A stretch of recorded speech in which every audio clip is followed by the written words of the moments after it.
أعوذ بالله من الشيطان الرجيم. بسم الله الرحمن الرحيم. الذين آمنوا وعملوا الصالحات طوبى لهم وحسن مآب. كذلك أرسلناك في أمة قد خلت من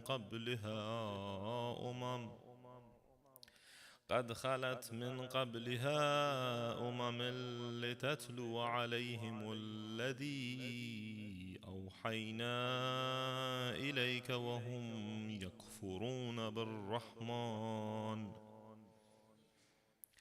قل هو ربي لا إله إلا هو عليه توكلت وإليه متاب. ولو أن قرآنا سيرت به الجبال أو قطعت به الأرض أو كلم به الموتى بل لله الأمر جميعا. أفلم ييأس الذين آمنوا أن لو يشاء الله لهدى الناس جميعا. ولا يزال الذين كفروا تصيبهم بما صنعوا قارعة أو تحل قريبا من دارهم حتى يأتي وعد الله إن الله الميعاد. ولقد استهزئ برسل من قبلك فأمليت للذين كفروا ثم أخذتهم فكيف كان عقاب. أفمن هو قائم على كل نفس بما كسبت وجعلوا لله شركاء قل سموهم أم تنبئونه بما لا يعلم في الأرض أم بظاهر من القول بل زين للذين كفروا مكرهم وصدوا عن السبيل ومن يضلل الله فما له من هاد. لهم عذاب في الحياة الدنيا ولعذاب الآخرة أشق وما لهم من الله من واق. مثل الجنة التي وعد المتقون تجري من تحتها الأنهار أكلها دائم وظلها تلك عقبى الذين اتقوا وعقبى الكافرين النار. صدق الله العلي العظيم. أعوذ بالله من الشيطان الرجيم. بسم الله الرحمن الرحيم. القارعة. ما القارعة وما أدراك ما القارعة. يوم يكون الناس كالفراش المبثوث وتكون الجبال كالعهن المنفوش. فأما من ثقلت موازينه فهو في عيشة راضية وأما من خفت موازينه فأمه هاوية وما أدراك ما هي نار حامية. صدق الله العلي العظيم. آمنا بالله. اللهم صل على محمد وآل محمد. اللهم صل على Assalamu alaikum wa rahmatullahi wa barakatuh. Today will be only a very short speech. The scholars of Islam usually use the taslim of Hadrat Nabiullah Yusuf alayhi salam as an example of how to do taslim for Allah subhanahu wa ta'ala. Nabi Yusuf alayhi salam, when that lady, I believe her name was Zulaykha, she locked all the doors. When she made sure all the doors are locked, then she told him what she wants from him. When he understood what she wants, he ran towards the door regardless. He saw it's being locked, he's sure it's locked, and he ran towards it anyway. He doesn't have a key. So he did taslim, full taslim for Allah subhanahu wa ta'ala, and he ran towards the door, trying to do tawakkul on Allah and find a way out. That's the only way he can find. That was full taslim. And when we look at the waq'a of Ashura, Imam Hussain alayhi salam also did full taslim for Allah subhanahu wa ta'ala. Imam Hussain alayhi salam, as you know, he went through something no one else went. Not Abu Fadl al-Abbas, not any of the Sahaba, not Ali al-Akbar. He was seriously very thirsty until the fact that he actually got to the water.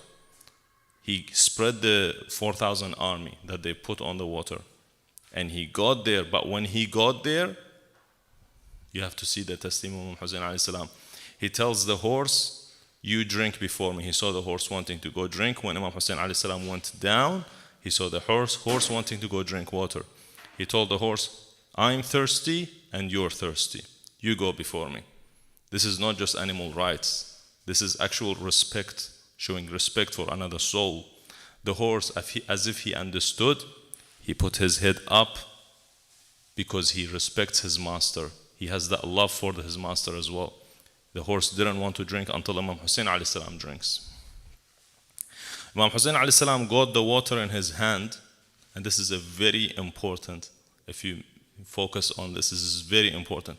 He got the water in his hand, and someone from the enemy, he screamed out, "Are you really going to drink the water and they have attacked your tents?" What does the tents have? Women, children. This is Imam al-Hussein alayhi salam. He couldn't drink the water, so he let the water flow with the water, put the water back, got immediately back on his horse, and go straight to the tents to find that nobody had attacked it and that they were lying, just so that he doesn't quench his thirst, because once he does, he will get much stronger. You can see Imam Hussein alayhi salam later on, all the episodes that happened to him required a really large amount of sabr. But you see Imam Hussein alayhi salam, he's praying to God, he's looking at the sky, he's doing tasbih. Even the enemy is saying, I swear his lips are moving. If he's doing dua on us, we're all completely perished. When he gets closer to him, he finds that Imam Hussein alayhi salam is saying, وَحَقْ جَدِّي رَسُولُ اللَّهِ أَنَا عَطْشَانٍ, that he's just asking for water, or he's doing tasbih. So you can see he's actually in a good mood. He's looking at the sky, malakut as-samawat wal-ard. He's looking at his ayal, his family, the women and children, and he is just in that state of tasbih and full taslim to Allah throughout his own life and in that moment. So inshallah we will learn how to do taslim for Allah subhanahu wa ta'ala, and not just let Imam Hussein alayhi salam be in heaven and praying for us, but we will also be representatives of him in this world, because we also did taslim for Allah. We understand our salah. One last thing, or do you need more? Do you need me to go? One last thing is Surah Al-Asr, which Brother Hussein always loves to read. Bismillah ar-Rahman ar-Rahim. وَالْعَصْرِ إِنَّ الْإِنسَانَ لَفِي خُسْرٍ إِلَّا الَّذِينَ آمَنُوا وَعَمِلُوا الصَّالِحَاتِ وَتَوَاصَوْا بِالْحَقِّ وَتَوَاصَوْا بِالصَّبْرِ. This is related.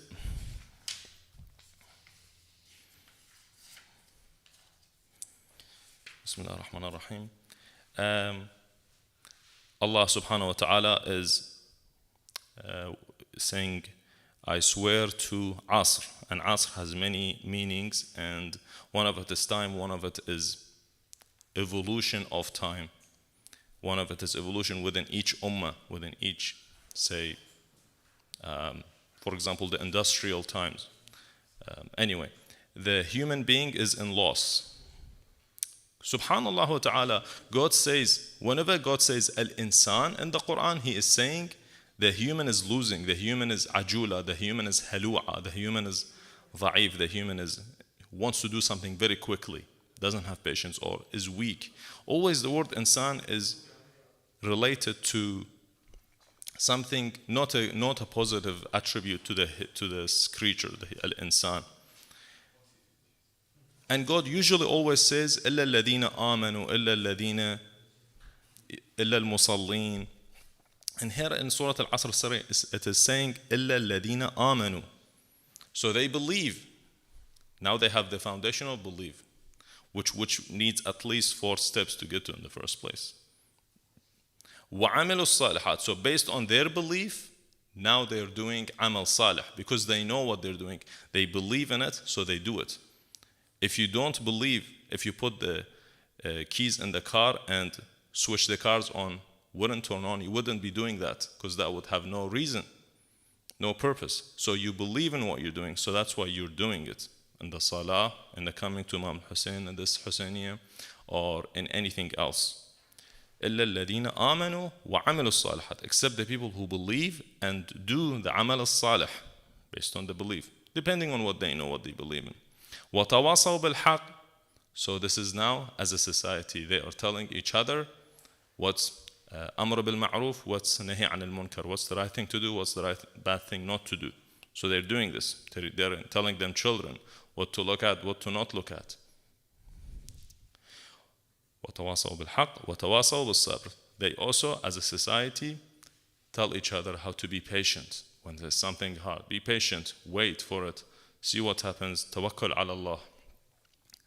So yes, through Imam Hussain alayhi salam, we can see tafajjur and real large seas of purpose and values of the Quran being represented. And we can now, through Imam Hussain alayhi salam, through the door of Imam Hussain, the Ahlul Bayt, Imam Ali alayhi salam, which is the door of Rasulullah Muhammad, Sallallahu ala Muhammad wa ali Muhammad. Allahumma salli ala Muhammad. Through the door of Ahlul Bayt alayhi salam, how we can go to the values and mafahim al-Quran al-Kareem, inshaAllah. This is a lifelong journey. And آخر دعوانا أن الحمد لله رب العالمين وصلى الله على سيدنا محمد وعلى آله الطيبين الطاهرين. اللهم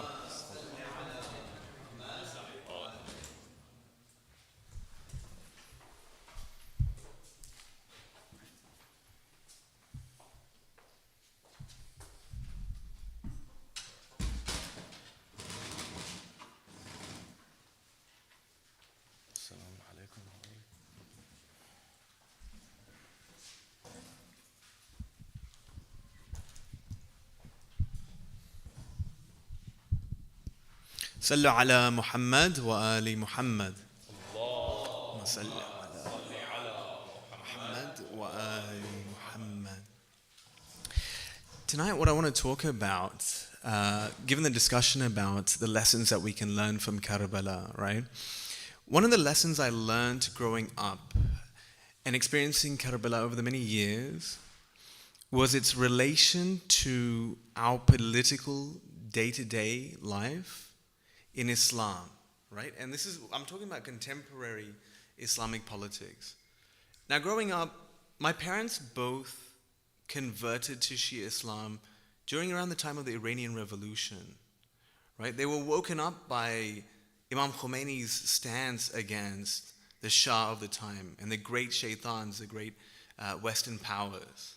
And that sort of led them into understanding who the Ahlul Bayt were, right? And from that, it inspired them into understanding a deeper purpose of guidance and practice within the religion, right? Now, we come from an Indian Pakistani background. And one thing I realized in our communities, one thing I found really strange is we tend to separate politics and religion. And I always wondered, the commemoration of Ashura and Muharram, we commemorate it every single year, but why do we not relate it to contemporary politics? Don't we have a Yazid and Muawiyah of today? Don't we have people who stand for the religious political position in our today's day and age? Are people not standing for the sake of Allah against these superpowers? And what is my purpose in that? Do I just observe from a distance? Should I have a say? Should I have a stance in that positioning? What can we learn from Karbala and the people who made those decisions and the people who stood and watched, right? Because Karbala, as you know, many of our grand scholars have said, Karbala is like a university. There's many different lessons you can take from Karbala. There's many different angles you can look at it and derive benefit from it, right?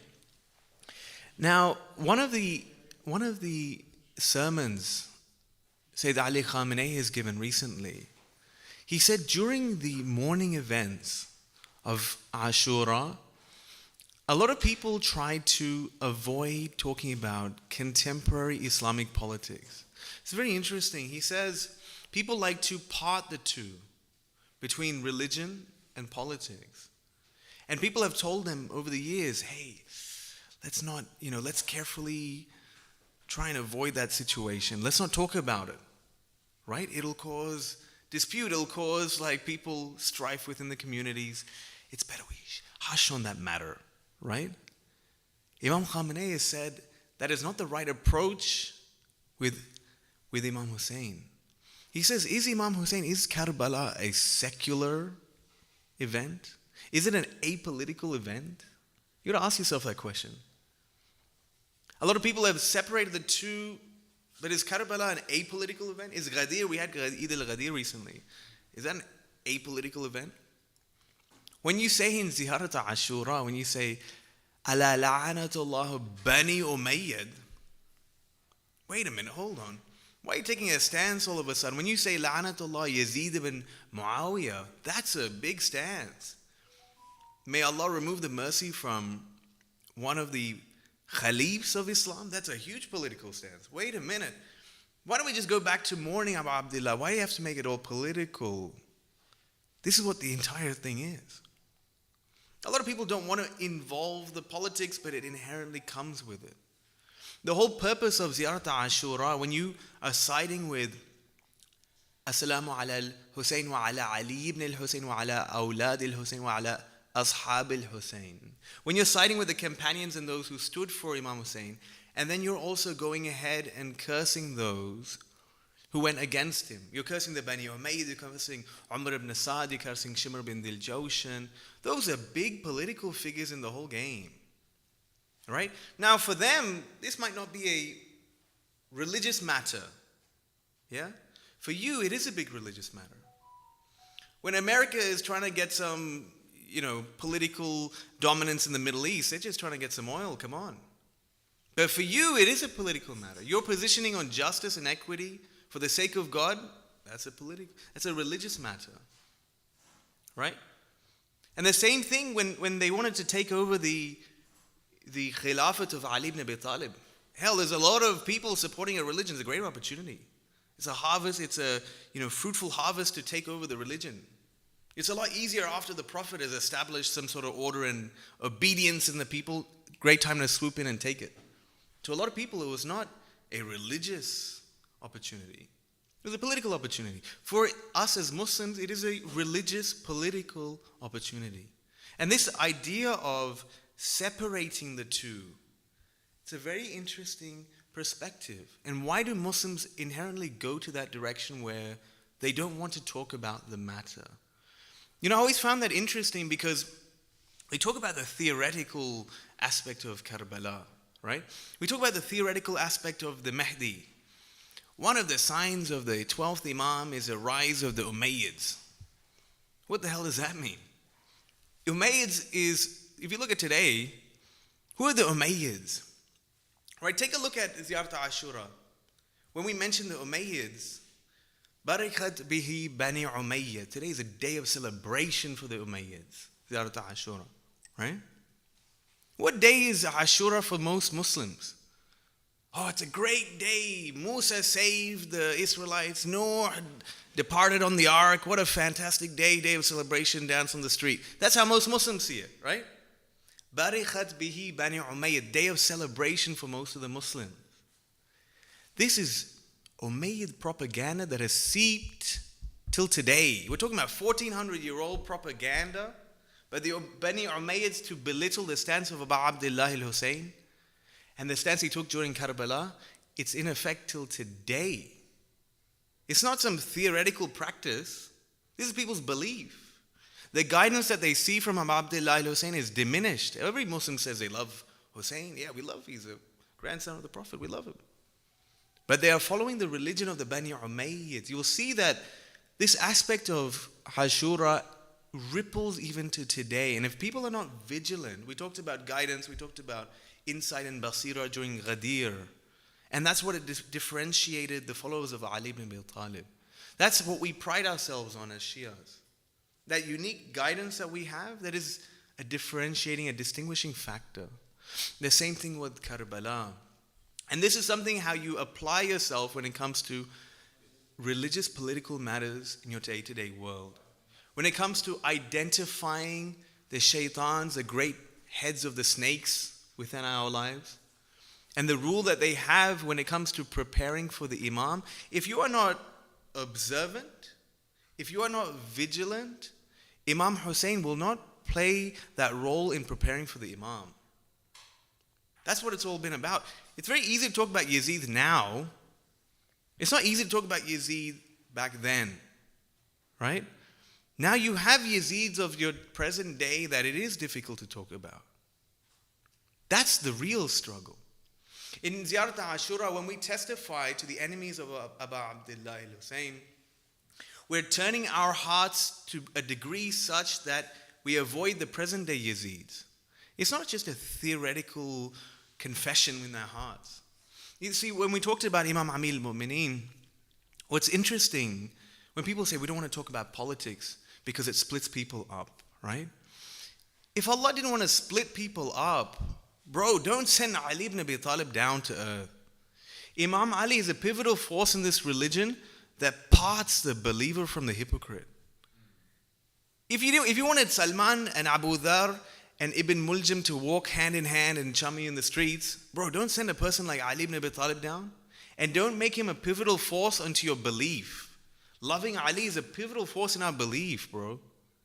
And Allah sends someone like that. So controversial. Ali ibn Abi Talib is controversial. Do you get that? Don't send him down. If you want everyone to be happy and chummy, don't sound like that down. This is the nature of your religion. Do you know what I'm saying? With Imam Hussain, it is like that. You will have to stand in this very awkward, sometimes polarizing opinion to stand with the truth. And Allah has always made the truth an uncomfortable road. That's why present day politics is sometimes hard to debate and how to discuss. Islamic politics, when you're talking about things like Iran, people are very uncomfortable with that. Right? I remember in our community, people will say like, oh, that's the Iranian revolution. You know, I'm not Iranian. What's it going to do with me? There's some sort of rivalry. That's for them. Right? The same thing, most Muslims said that. Oh, Ali, come on. It's the tribal leaders. Just let them have it. That's their thing. The different tribes, they have their difference of opinions. I don't know if I should get involved, tangled in this. That's what people said. Oh, these people, okay, I clearly see Ali. They want some power, political power. I don't know if I want to get involved. They disconnected the religion and the politics. And people do that today. I don't want to get involved in these contemporary issues. It makes me uncomfortable. Hussein and Yazid made people uncomfortable to talk about at that time. Imam Ali and Muawiyah made people uncomfortable. Now, anyone can talk about Ali and Muawiyah. People who, today, you got your Salafis down the road, bro, they'll say, I love Ali. Anyone can say that now. It's not controversial. It's not going to part people. But you have people today who makes people, they get a stomachache when you say religious matters in terms of politics. That's a real trial, bro. That is what Hussein in Karbala is here to teach us. And that, with that being said, I'd like to conclude. Sallu ala Muhammad wa ali Muhammad. Salli ala محمد وآل محمد. أحسنت brother. صلوا على محمد وآل محمد.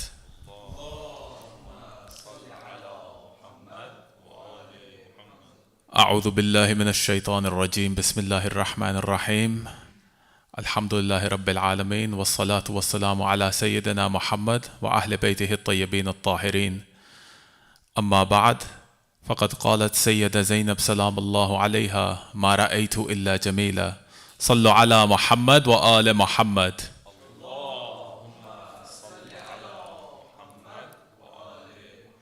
In the name of Allah, the most gracious, the most merciful. Assalamu alaikum jami'an wa rahmatullahi wa barakatuh.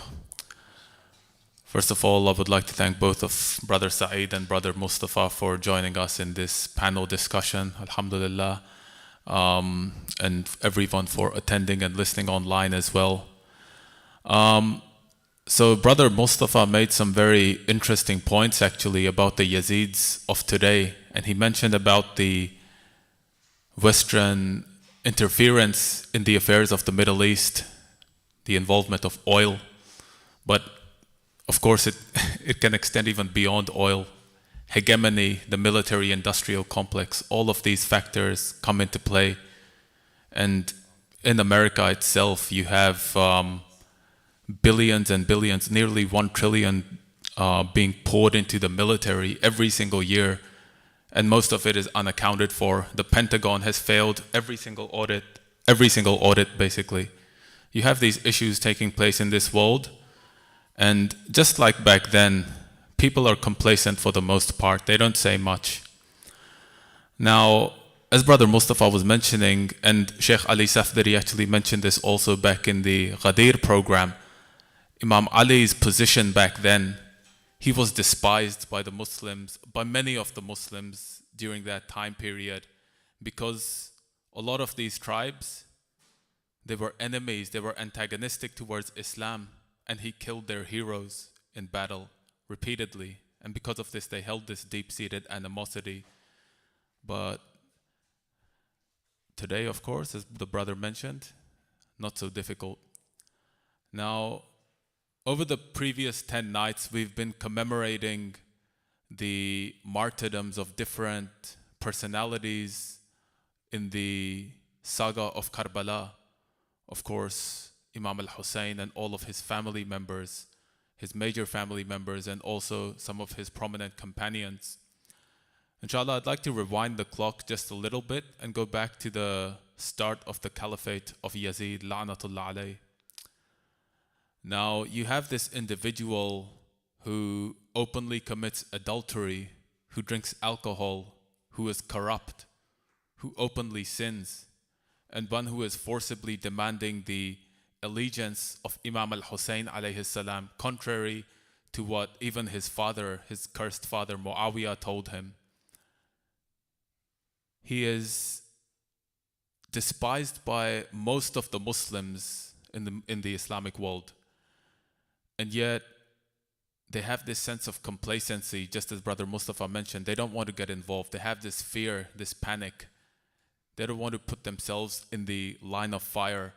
But this complacency, it's exactly what leads towards disaster. It damages the religiosity, the spirituality, the moral fabric of society itself.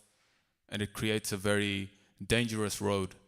Then, of course, you have the people of Kufa who allegedly are willing to accommodate Imam al-Hussain, pay their allegiance, accept him as their leader so that they can follow him and do whatever is necessary to get rid of the influence and the tyranny of Yazid. But words are wind. They disappear in the wind. They're meaningless without action. And the people of Kufa, ultimately, the majority of them were just people of words. Of course, as Brother Saeed mentioned in one of the previous nights, there were quite a number of them that joined the camp of Imam al-Hussain alayhi salam, foremost amongst them, Hur al-Riyahi alayhi salatu wassalam. So you have Karbala taking place around 6 months after the caliphate of Yazid. You have one group that is on the path of truth, the embodiment, the personification, the paradigm of truth, justice, nobility, everything that is righteous and good. And on the other hand, you have everything that reflects pure evil, pure injustice, pure oppression, all of these things. You have this big dichotomy. At the same time, you have a lot of nuance as well, because many of the followers in the camp of Imam Hussain alayhi salam, there are people of different backgrounds. You have, for example, there's the obvious people of different skin colors and nationalities. You have Jawn ibn Huway, someone of a dark skin tone, African descent. You also have, for example, Wahab bin Abdullah al-Kalbi, one of a Christian background. He joins Imam al-Husayn's cause. You have Zuhair ibn al-Qayn, who is antagonistic towards Imam Ali. He was an Uthmani. He fought against Imam Ali during the Battle of Siffin. And when he heard about Imam Husayn's travels, he didn't even want to see him. Yet one encounter with Imam al-Husayn transformed him completely. Now here's the interesting thing that we should all think about. When Imam al-Husayn encountered people like Wahab and Zuhair, he looked past the veils of religion and politics and saw their fitrah, their innate nature. There was something noble and beautiful about their fitrah. And when it came to Karbala, when the blinders were taken off, when these veils which divide people, religion, politics, when all of those were taken away and the fitrah manifested itself, it created something beautiful and unbelievable, something astonishing. And this is why Sayyida Zainab salamullahu alayha, one of the many reasons, of course, when Ibn Ziyad asks her during the events of Karbala, after the events of Karbala, after all the devastation, after all the slaughter, after being whipped and paraded on the streets, after being forced to look upon the heads of the companions and family members of Imam al-Hussayn and Imam al-Hussayn himself, after all of this, he asks her, how did you find the way Allah treated your brother and his family? She replies, Ma ra'aytu illa jamila. I saw nothing but beauty, because in all of that tragedy, all of that sadness, that destruction, there was something beautiful, something noble, and that something has echoed across history for over 1,000 years. And today you go to the ziyarat of Imam al-Hussayn, it brings millions and millions of people gathered together in that march against oppression. People more than any other gathering in the world, the ziyarat of Imam al-Hussayn, every single year the numbers are number one in the entire world. This has been the way that Karbala has echoed through history. Now, just want to make one final point. I was actually talking to Brother Saeed about this over the phone earlier, and I've mentioned this example several times before as well. The similitude or the analogy of a tree. A tree has a trunk, it has branches, but it also has roots that are growing beneath the surface. The roots you cannot see, and yet the roots of the tree are the source of its life. Now, during this time of Karbala and Ashura, the tree of Islam, the symbolic tree of Islam, its roots were dying. They were almost dead. And the only thing that could bring it back to life was the sacrifice of Imam al-Hussayn. Just as the roots of a tree require nourishment in order to survive, they require water and sunlight, all the necessary nutrients. The tree of Islam needed the blood of Imam al-Hussayn, and so he gave his blood.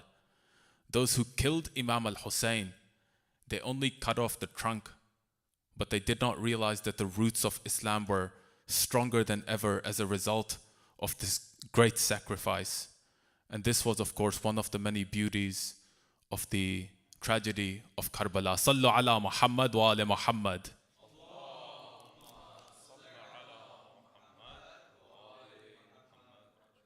Inshallah ta'ala, anyone has anything to add before we move to the open discussion?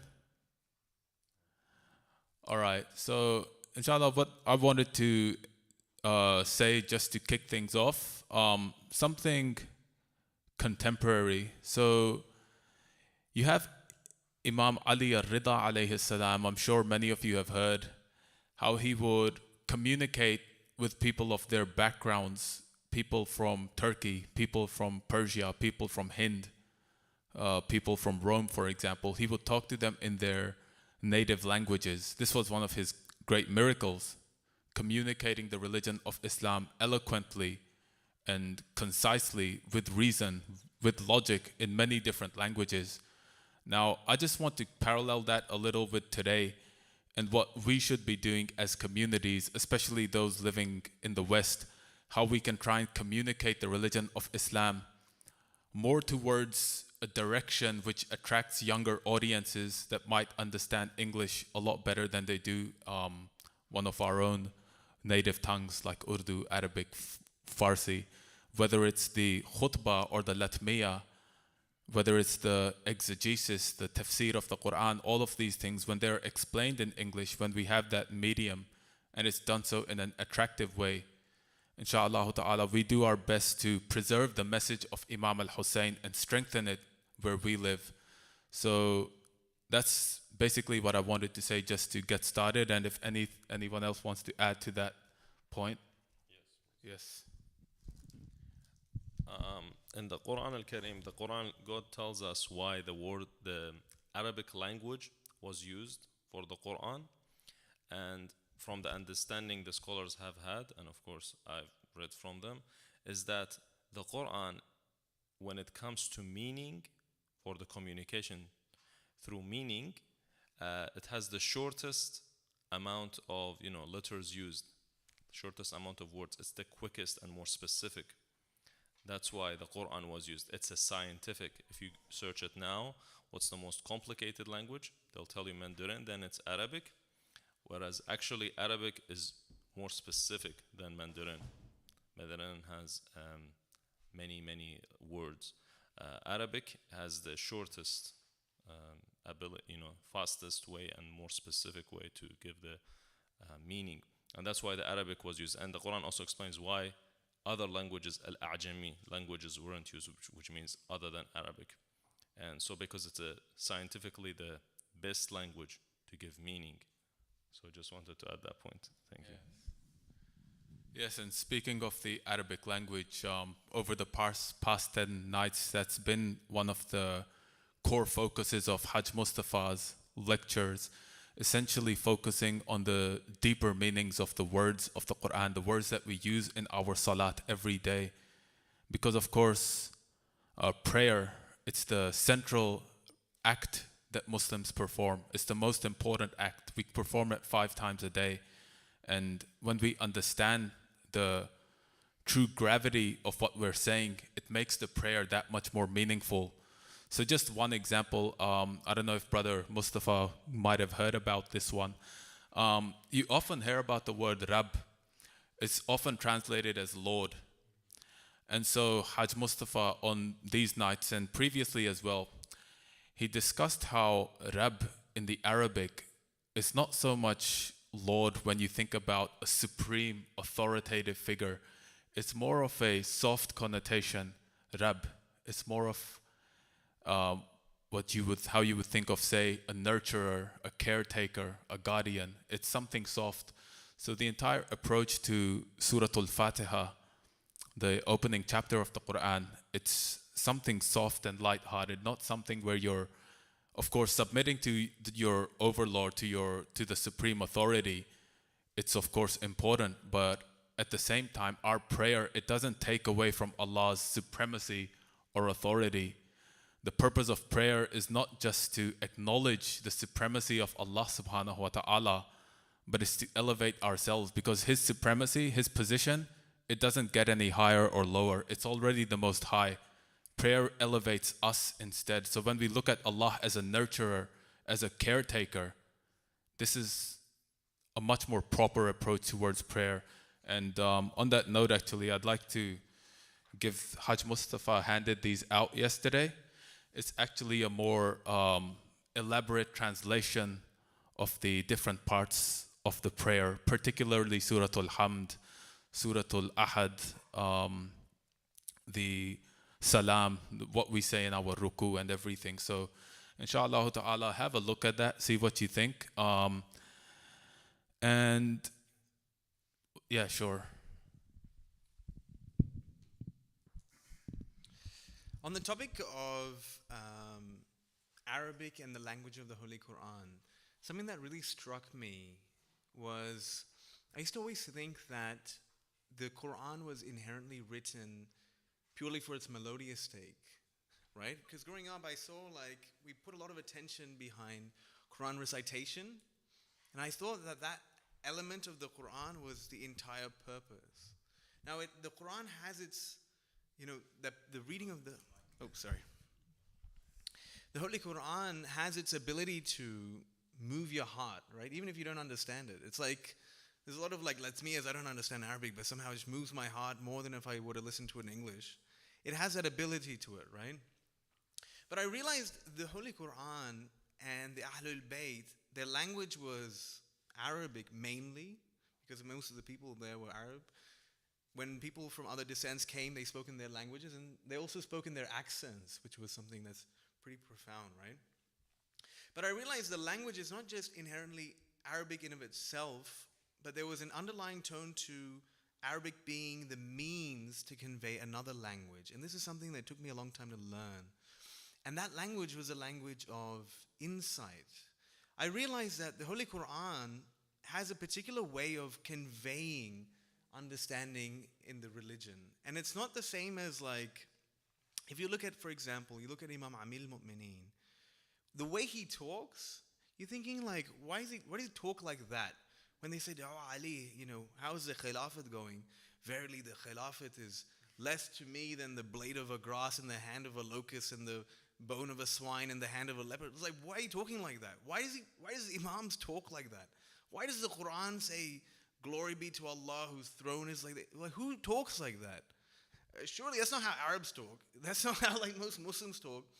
But why is that's a language in of itself? You got to understand, it's trying to convey something that if you don't know how to understand that, it doesn't matter if you speak Arabic or German, bro. The Quran's not going to help you in that sense. It talks in a particular language, and this is what blew my mind. Imam Amil Mu'mineen says, to the people of understanding, speech becomes figurative. I realize that Allah subhanahu wa ta'ala has created not only the Holy Quran, but He's created the element of wisdom which dictates the order in the universe, to which everything points back to Him, and that is the language of philosophy. That is the language of basira, insight. And the Arabic is the most convenient way to represent that. It's the most beautiful way to represent that. But between the layers of the Arabic book, that is the real meaning that it's trying to convey. It's this understanding, it's this insight. And to the people who, that's why I used to say, the Quran reciters, the hafiz, they're not the inheritors of the Quran. There's a huge difference between Abdul Basit and Allama Tabatabai. There's a huge difference. They're not just playing the same game. That's what I realized. They have two different ambitions. Right? There's one benefit in the Holy Quran to keep it in silk writing and in gold writing and put a beautiful leather case. And that has its purpose in the religion. Right? Reciting beautifully is that huge purpose in the religion. When you recite the Holy Quran, our Imams tell us to recite it beautifully. Right? But one aspect I realized is the aspect of deep level understanding the Holy Quran. The Ahlul Bayt have said, when they say Iman, understanding with practice, they said that the reciters of the Holy Quran, they exist in two forms. And the Imam relates it to fruits, and the fruits have particular scents, right? For example, if you look at a citron or a mandarin, it's got a sweet taste and a beautiful scent, right? Not everything has a sweet taste and a beautiful scent. Like a guava doesn't have a strong smell to it, right? The Imam relates the reciters of the Holy Quran, those who have the Iman with it, and those who do not have the Iman with it. For example, there are many intellectual atheists out there who have some sort of, when you listen to them, They have some sort of like sweetness in their voice because they have deep level of understanding the world around them, but they don't have that aura. This is what the Imam's referring to as the smell of the fruit. They don't have that aura to them, right? A lot of atheists, they have that like sort of like gray, morbid presence. I don't know if you watch some of these like, a lot of these guys have that. I don't know, what's his name? I can't remember his name. Yeah, Dawkins. Yeah, these guys, their book sounds amazing, but it's so depressing like being in their presence and listening to them, right? This is what the Imam says. He says the fruit is like sweet, but the presence is like bitter. He says the people who recite the Holy Quran without iman, without understanding of the book, their presence is sweet. Wow. You want to be in their presence when they recite it, oh my God, your heart moves. But when they try to explain the understanding behind the Quran, you're thinking, this guy doesn't know what he's talking about. Right? The taste is not there, but the presence is there. The Imam says the highest order is the iman with the Quran recitation. Those who pursue the understanding of the Holy Quran and have its melodious recitation, those are those who complete their purpose as Muslims. Thank you. صلوا على محمد وآل محمد.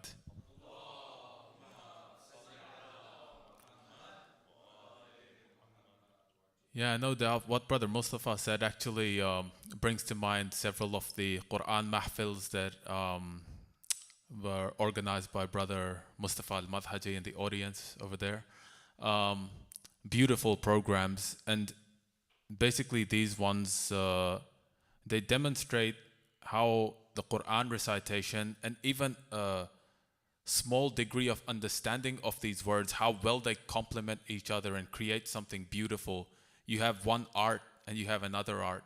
You have the art of recitation and you have the art of tafsir or exegesis, explanation of these verses, the power of these verses. Even when you think about something simple in the Quran, the fact that Allah always begins with Bismillahir Rahmanir Rahim.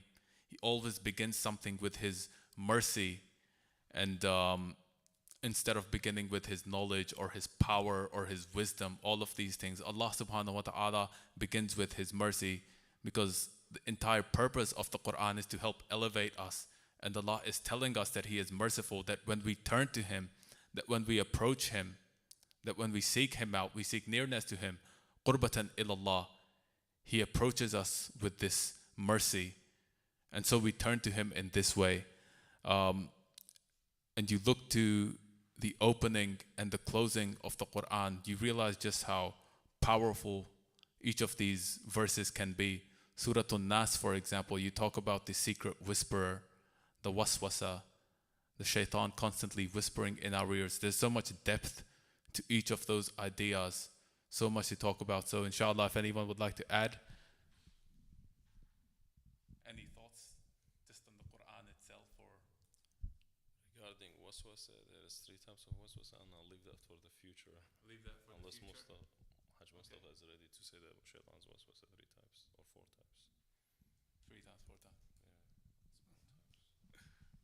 Can I talk about something? The interesting thing about the Holy Quran, this is very interesting. As Shias, you're thinking, where is Imam Ali in the Quran? Right? Where is Imam Jafar Sadiq? Where is the names mentioned in the Holy Quran? Right?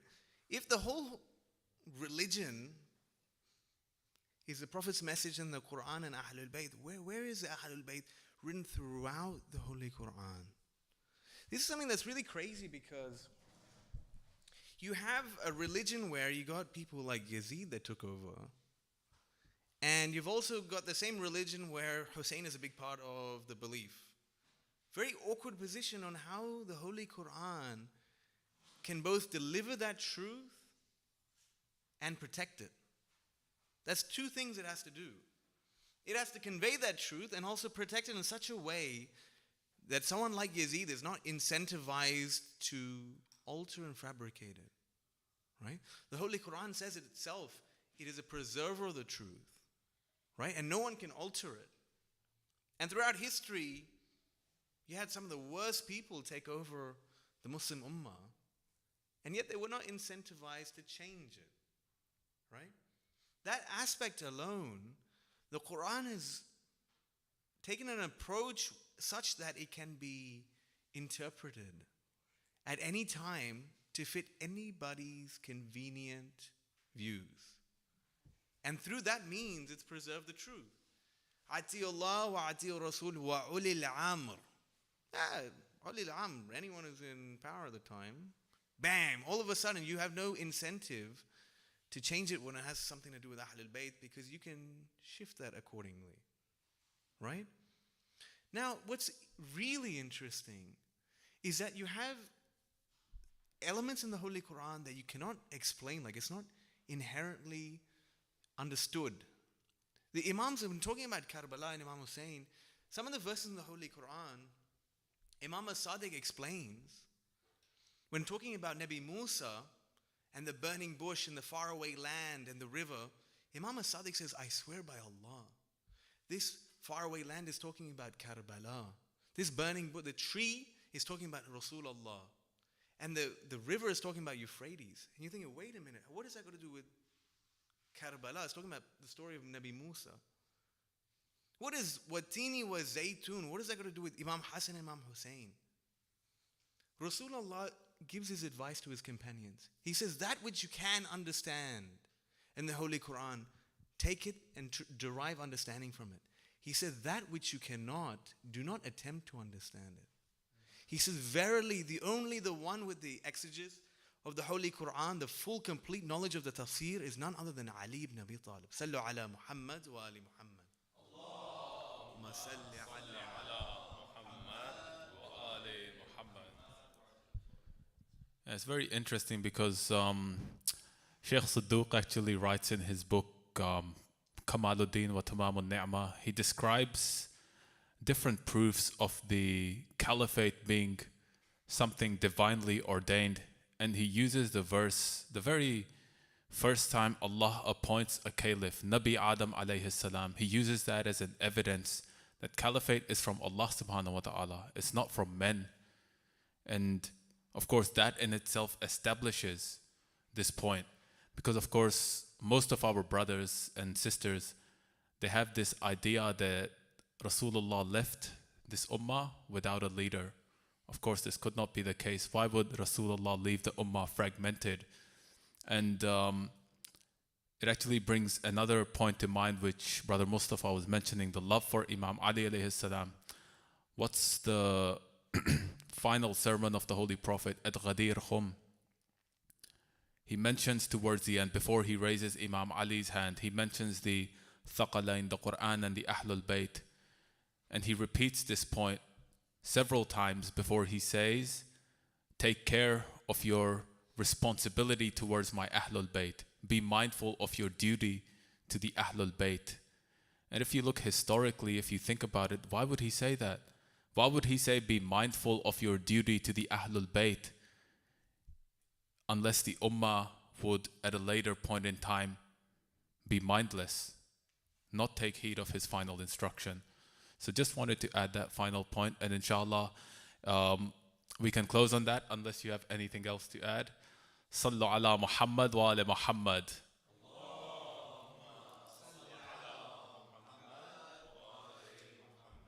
Inshallah ta'ala, we'll just have short masa'ib for Bibi Ruqayya, salamullahu alayha, before we move on to the up there. Sallu ala Muhammad wa ala Muhammad.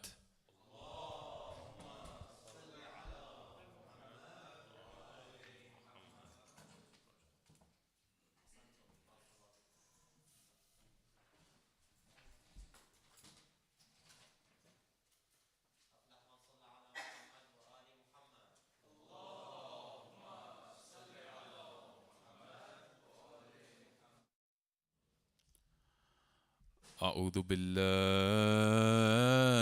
من الشيطان الرجيم بسم الله الرحمن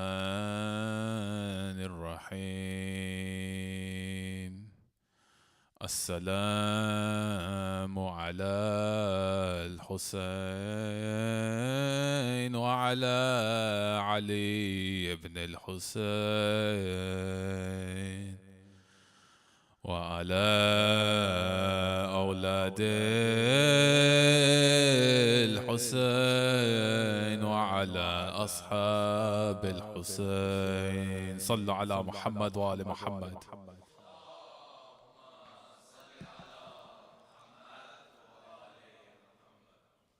Bibi Ruqayya Salamullahu alayha, the young daughter of Abi Abdullah al-Hussein, is blissfully unaware of the full gravity of what has taken place in Karbala.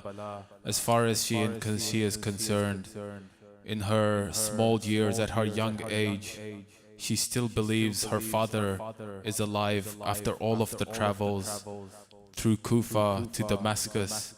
She still believes that her father Abi Abdullah al-Hussein is alive. She does not know that Imam al-Hussein was stabbed in the chest 14 times by Shamr. She does not know that his head was cut off and his body trampled by the horses of the enemy. She is unaware that his body was looted and everything precious was taken from him. She does not know that his head was placed upon a spike. Sayyida Ruqayya Salamullahu alayha, along with the women of the household of Muhammad, are stuck inside the dark, dreary dungeons of Yazid La'natullah alayh in Damascus. They are suffering and they are suffering. And one night she has a dream. In that dream she is embraced by her father Abi Abdullah al-Hussein. And when she wakes up, she finally realizes that Imam al-Hussein is not present in her life, that he has been absent for days upon days. And so she asks her Aunt Zainab, she asks her, Ya Amma Zainab, Aina waladi al-Hussein. Oh my Aunt Zainab, where is my father Hussein? And Zainab does not have the heart to tell her that Imam al-Hussein's life was taken from him. And when the women heard the name of Imam al-Hussein, they begin to wail and cry. The noise increases, the noise rises, and it reaches the ears of Yazid La'natullah alayh. When Yazid hears of the noise, he orders the head of Imam al-Hussein to be brought to the dungeon. And when the head of Imam al-Hussein is brought, it is brought inside a lidded plate. There is only a lid that separates Bibi Ruqayya from the truth of what happened to her father, Imam al-Hussein alayhi salam. There is only a lid. And Bibi Ruqayya Salamullahu alayha, she does not know what is inside this plate. And when she opens the lid, she looks upon the head of her father, Imam al-Hussein. She embraces the head, she embraces it close. She holds the head until her soul departs from her body.